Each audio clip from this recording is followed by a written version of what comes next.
இப்ப நம்ம பார்க்க போற நாவல் எழுத்தாளர் தமிழ் வெண்பா அவர்களின் முதல் நாவலான தென்றலே திரும்பிவிடு.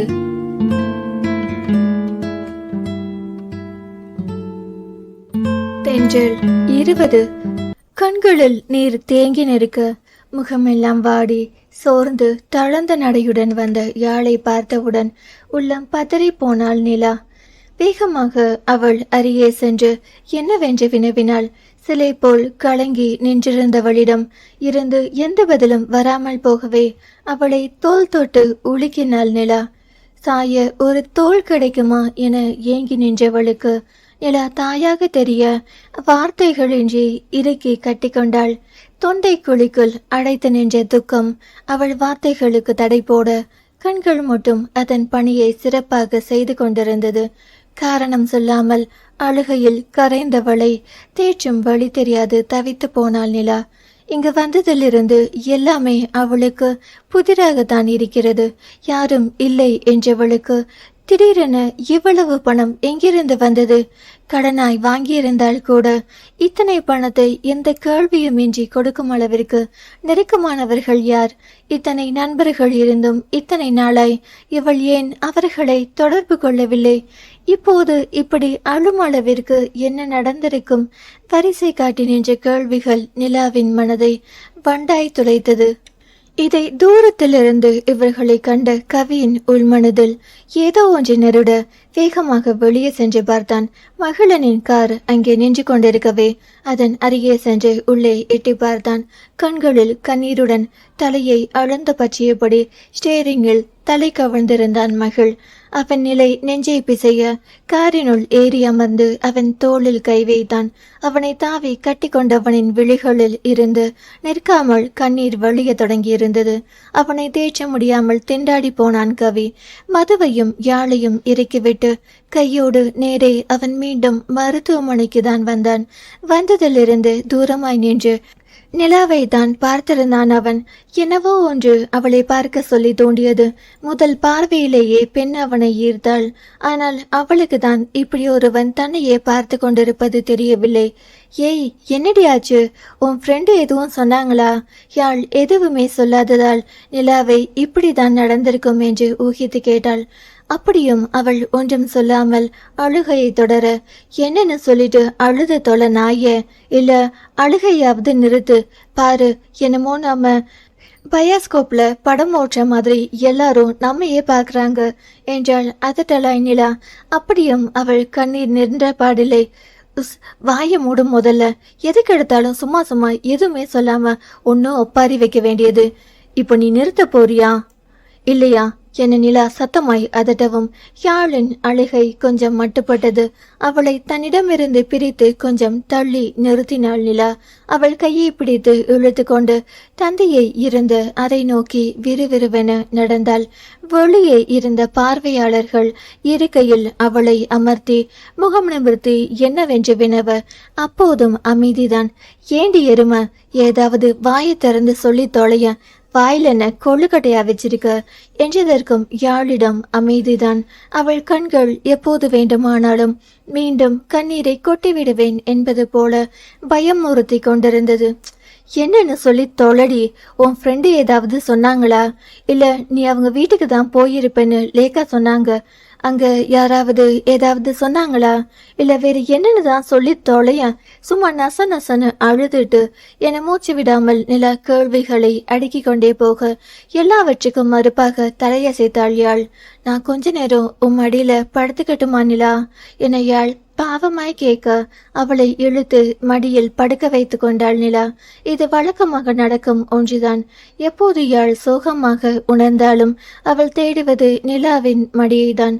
தோழியிடம் தாயின் அன்பை உணரலாம் என அவளிடம்தான் தெரிந்து கொண்டாள். எல்லாரிடமும் நட்பாக பழகினாலும் சிலர்தான் மனதுக்கு மிக நெருக்கமானவர்கள். அப்படி இவளுக்கு நெருக்கமானவர்கள் என்றால் அது மதுவும் நிலாவும் தான். இருவரில் அதிக நெருக்கம் யார் என்று கேட்டால் தெராசமுள் நிலாவின் பக்கம்தான் கொஞ்சமாய் சாயும். இப்படி யாழ் கேட்டால் இனி ஒரு வார்த்தை அவளிடமிருந்து வாங்க முடியாது என்பதை நிலாவும் அறிந்திருந்தாளே. பெருமூச்சு ஒன்றை வெளியிட்டவள் அமைதியாக ஒரு கையால் யாழின் தலைக்கோதி விட்டபடி மற்றொரு கையால் முதுகில் மென்மையாக தட்டி கொடுத்தாள்.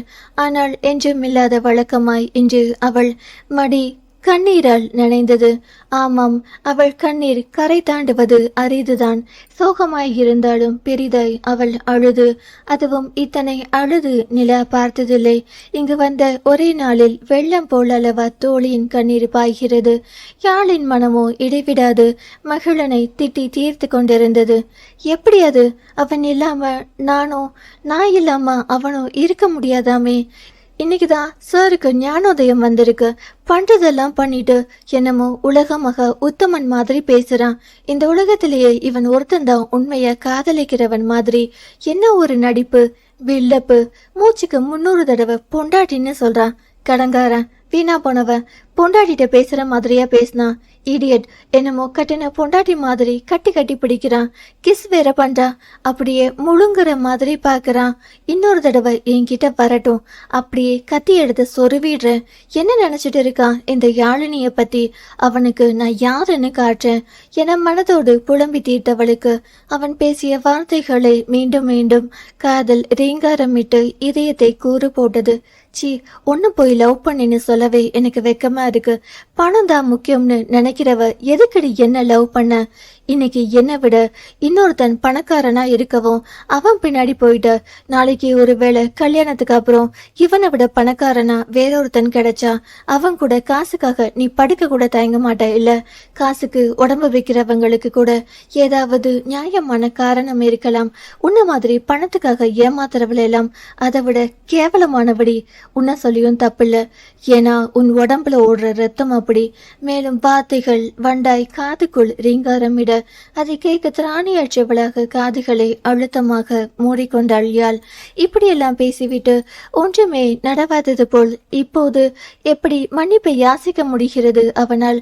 கொஞ்சம் கூடவா குற்ற உணர்வில் மனம் குறுகுறுக்கவில்லை. எப்படிடா உன்னால என்ன இப்படியெல்லாம் பேச முடிஞ்சது? உன் காதல் அவ்வளோதானா? என் மேல் வச்ச நம்பிக்கை அவ்வளோதான். இன்னொரு தடவை இப்படி சொல்ல மாட்டேன்னு என்ன நிச்சயம்? என் உயிர் போற நிலைமையில கூட உன்னை மன்னிக்க மாட்டேன்டா. என் காதலும் நானும் எவ்வளவு புனிதமானதுன்னு புரிஞ்சிக்காத உன்கிட்ட இந்த யாழ் என்னைக்குமே திரும்பி வரமாட்டா. தன் மனதிலேயே அவனிடம் சொன்னவள் நிலாவின் வயிற்றை இன்னும் இறுக்கி கட்டிக்கொண்டு கண்களை அழுத்தமாக மூடினாள். அழுது அழுது களைத்து ஒரு வழியாக நிலாவின் மடியிலேயே தூங்கி போனாள். அவள் மனதின் வலிக்கு காலம்தான் மருந்திட வேண்டும். யாழ் இப்படி இருக்க மகளின் நிலை அதனை விட மோசமாயிருந்தது. அவனை சமாதானப்படுத்த முடியாமல் திண்டாடி கொண்டிருந்தான் கவி. அவனை தன்னிடமிருந்து பிரித்து, என்னடா ஆச்சு? இங்க நீ அழுவுற, அங்க என்னடானா? யாழ் அழுதுட்டே போகுது. என்னதடா பண்ணி தொலைச்ச? சொல்லிட்டு அழி எரும.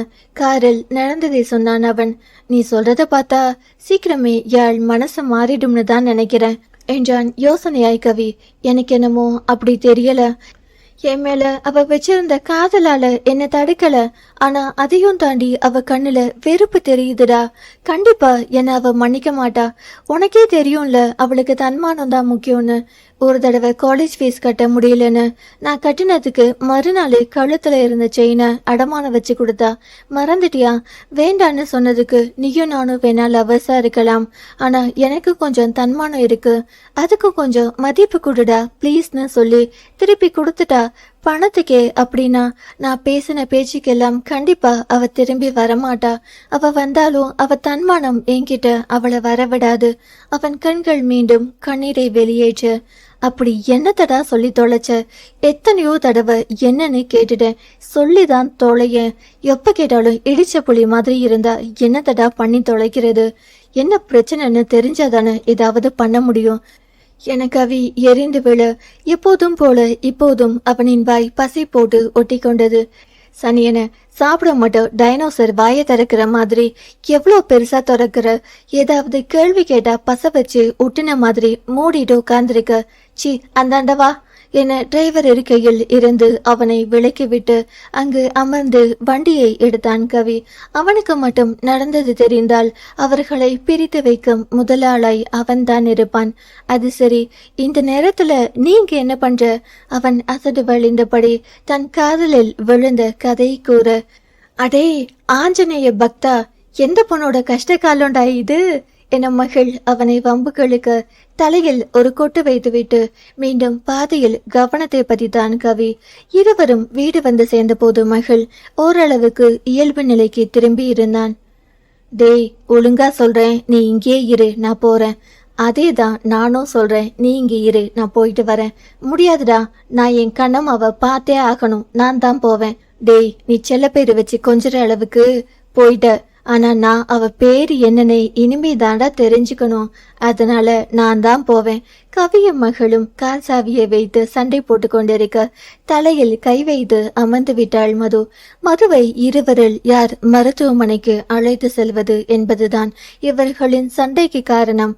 டேய் தடிமாடுகளா, நீங்க இப்போ நிறுத்த போறீங்களா இல்லனா ஆட்டோ பிடிச்சு போகட்டுமா? கடுப்பில் கத்தினாள் அவள். என் செல்ல தங்கச்சி இல்ல, நான் உன்னை பத்திரமா கூட்டிட்டு வருவேனாம். வா தங்கம், நாம போகலாம். இது மகள். நான் தானே உனக்கு பிடிச்ச செல்ல அண்ணன், நீ கேட்ட ஐஸ்கிரீம் வாங்கி தரேன் தங்கம், வா நாம போகலாம். இது கவி. ஏய், நீ கல்யாணத்துக்கு ஷாப்பிங் போகணும்னு சொன்னேல்ல, ஹாஸ்பிட்டல் போயிட்டு அப்படியே அங்கேயும் போயிட்டு வந்துடலாம், வாமா. இது மகள். அம்மாடி கண்ணு, நீ அன்னைக்கு ஒரு வளையல் டிசைன் நல்லா இருக்குன்னு சொன்னல, அதை வாங்கி தரேன், என் கூட வாடா கண்ணு. இது கவி. சி தடி மாடுங்களா, உசுர வாங்காதீங்க. இப்படியே போனா நைட்டு சாப்பாடு தான் எடுத்துட்டு போக முடியும். ஆளை பாக்குறதுக்கு ரெண்டும் அலைறத பாரு. இதுல தங்கச்சி மேல எவ்வளோ பாசம். எப்பா சாமி, என்ன நடிப்பு. வேற யாராவது பார்த்தா உங்க நடிப்பை உண்மைன்னு நம்பிடுவாங்கடா. மறக்காம 2 பேரும் சொன்னதும் வாங்கி தரணும், புரியுதா? இல்ல அவ்வளோதான். இப்போ 2 பேருமே வாயை மூடிட்டு ஏறி தொலைங்க. வழியில ஏதாவது பேசுனீங்க, கொன்னு போட்டுடுவேன், பாத்துக்கோங்க என்றபடியே காரின் பின் இருக்கையில் சென்று அமர்ந்தாள் மது. இவர்களும் ஒருவரை ஒருவர் முறைத்து முகத்தை வெட்டி சிலிப்பு கொண்டு காரில் முன்னிருக்கையில் சென்று அமர்ந்தனர்.